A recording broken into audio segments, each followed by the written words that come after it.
Сәлем қыздар, бүгін мен сіздерге наращивание ногтьді тепсимен жасауды көрсететін боламын. Бұл тепсидің көмегімен мен тек қана наращивание ногтьді ғана көрсетіп қоймай, дизайн жасауды да көрсететін боламын. Сондықтан қыздар жақсылап қарап алыңыздар. Алдымен осылай тепсиға гель жағып аламыз. Артынан тағы да екінші слойын жағамыз. Слойымыз біздің қатты жұқа да емес, қатты қалың да емес, орташа мөлшерде болу керек. Тырнағымыз сынбау керек. Міне осылай жағып алдық. Енді суға фере қосып, осылай көпіршіктерін шығарамын. Келесі тепсидің көмегі арқылы жаңағы жаққан геліміздің үстіне көпіршіктерді салатын боламыз.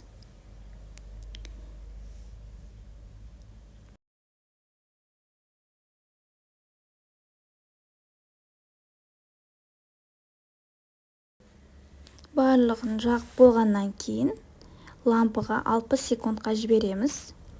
Лампыдан шыққаннан кейін обезжировательмен сүртіп аламыз. Енді дизайнымыздың келесі этапына өтеміз. Мен өзімнің тинтімді және де втиркамды қолдандым. Тинттен осындай фиолетовый жылтыр түсті қолданып, тырнақтың ұшы жағына қарай жағамыз. Осылай барлығына түгел жақпаймыз, тек орташасын жағамыз.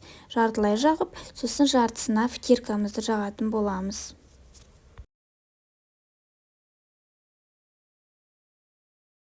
Осы жерді жақсылап қарап алыңыздар қыздар. Тинтпен втирканы жаққан кезде мына көпіріктеріміздің ортасына кіргізіп, жақсылап тұрып жаққан дұрыс, анық және де яркий болып тұрса, әдемі болып шығады.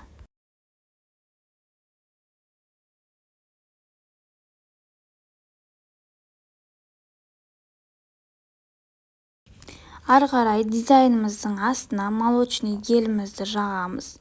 То же самое, қатты қалың да емес, қатты жұқа да емес, нормада жағатын боламыз.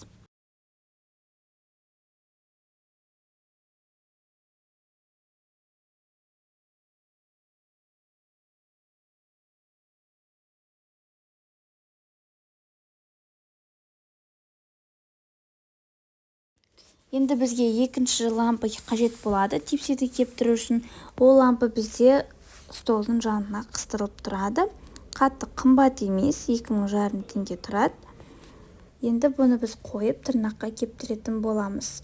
Қолымызға обработка жасадық, базымызды жағып кептіріп алдық. Енді тепсиді қоямыз. Қатты баспаймыз, жәймен ғана кутикулға чуть-чуть жақындатып, лампының астына қойып тұрамыз. Жабысқан кезде уже қолымызды алып тастауымызға да болады. Толықтай кептірілгеннен кейін астын бұрып, тырнағымыздың астын тағы да бір кептіріп аламыз.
Міне біздің тырнақтарымыз да дайын болып қалды.